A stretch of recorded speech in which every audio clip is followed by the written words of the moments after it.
Welcome viewers to another episode from Juddy Productions. Today's video we're looking at Unit 3 Physics, Area of Study number 1. The topic is motion, and we'll be looking today at the skill of a pendulum practical. So our scenario is as follows. A group of Year 12 students are investigating the relationship between the length of a pendulum L and its period, the time it takes to complete one oscillation, T. The theory states that the period, T, is equal to 2 pi multiplied by the square root of L over G, where L is the length of the pendulum and G is a gravitational field strength. So T, as we just said, represents the time of one oscillation, the period, in seconds. L represents the length of the pendulum in meters, and G represents the gravitational acceleration of the pendulum mass, also known as the gravitational field strength. Task number 1. Complete the result table by calculating the average time values for 10 oscillations, finding the period values, and then computing the values of root L. So here's our data in the table provided. We've got 1, 2, 3, 4, 5 lengths. We've got 1, 2, 3 trials for each oscillation, and we've got the average time for 10 oscillations is a blank column. The period in seconds is a blank column, and the square root of length is a blank column. So let's fill this table in. So first of all, we're asked to calculate the average time for 10 oscillations. So we can see that the average time is 6.77 for trial 1, plus 6.81 for trial 2, plus 6.78 for trial 3. We add them together and we divide by the number of trials, which is 3, giving us an average value of 6.79 seconds. And we repeat that for all 5 lengths of pendulum. There we have it. Next, we're asked to work out the period for one single oscillation. So in this first length of 0.1 of a meter, we can see the average time for 10 oscillations, that is 10 back and forths, is 6.79 seconds. So the period, which is only for one back and forth, will be 1/10 of that. So I take 6.79 and I divide it by 10, and that returns a value of 0.68 when I round to two significant figures. And we do that for all 5 different pendulum lengths. Finally, we're asked to work out the value for root L. So for each one of these lengths of the pendulum, we'd simply take the square root. So this first one has a length of 0.10, so the square root of that will come out to 0.32. And we'll repeat that for all 5 different pendulum lengths. There we go. So that's our table completed for task 1. Task 2, identify the independent variable of this investigation. So in this case, the independent variable of this investigation is the length of the pendulum. It's what we're going to change to see what impact it has upon the pendulum's period, that being the dependent variable. Task number 3, explain why 3 trials were taken to determine the period rather than just one trial. The answer to this question is to minimize any random errors that can affect the data. The more trials we take, the greater opportunity we have to reduce the randomness of errors. Task number 4, plot a graph of the root of the pendulum length, that is root L, on the x-axis against the period T on the y-axis. Ensure all appropriate information is included on the graph.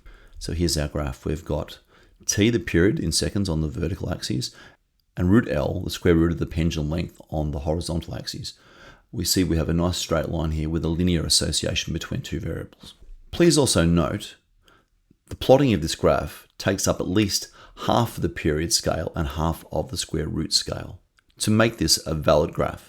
Task number 5, a second group of students plotted the same graph and calculated the gradient of the graph as 1.95. Use this information to determine the experimental value of G. We need to go back to the theoretical value for this relationship between the period and the length. And we recall that the period T is equal to 2 pi times the square root of the length of the pendulum over gravity, the square root of L over G. So that's our theoretical relationship.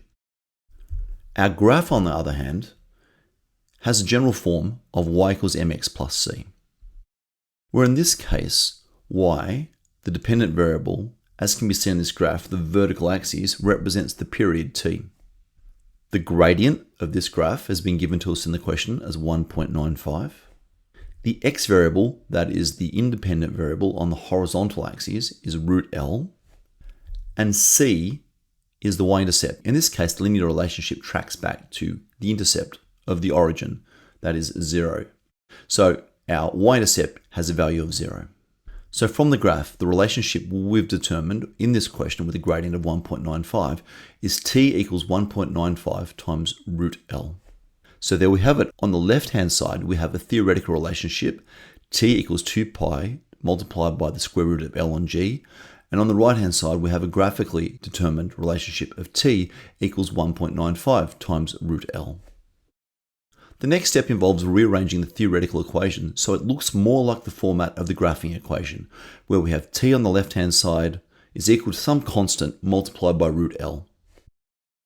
Quick mathematical rule: the square root of x over y is equal to the square root of x divided by the square root of y. So our equation on the left-hand side theoretically can be altered to read as such: the period t is equal to 2 pi multiplied by the fraction of square root of L divided by the square root of G. We can then rearrange this slightly, so we have t the period is equal to 2 pi over root G multiplied by root L. So the theoretical equation and the graphing equation both have the same left-hand sides. That is, both are equal to t. Now, following mathematics, if the left-hand sides of two equations are equal, logically the right-hand sides have to be equal as well. So the right-hand sides of both equations must be equal. So we can state that the right-hand side of our theoretical equation, which is 2 pi over root G times root L, is equal to the right-hand side of our graph-based equation, which is 1.95 times root L.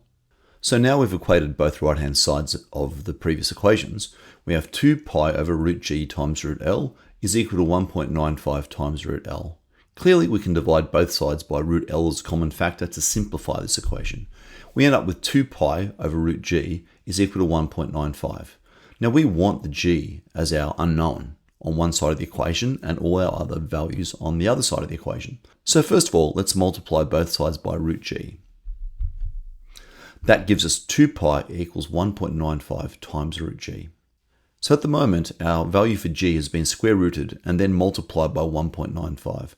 Let's divide both sides now by 1.95. That leaves me with root G is equal to 2 pi divided by 1.95. Now the reverse function of taking the square root of a value is to square it. So now let's square both the left and right hand sides of this equation. That leaves me with G is equal to 2 pi over 1.95 all squared. This in turn gives me a value of G of 10.4 meters per second per second. And that's the solution to this particular task.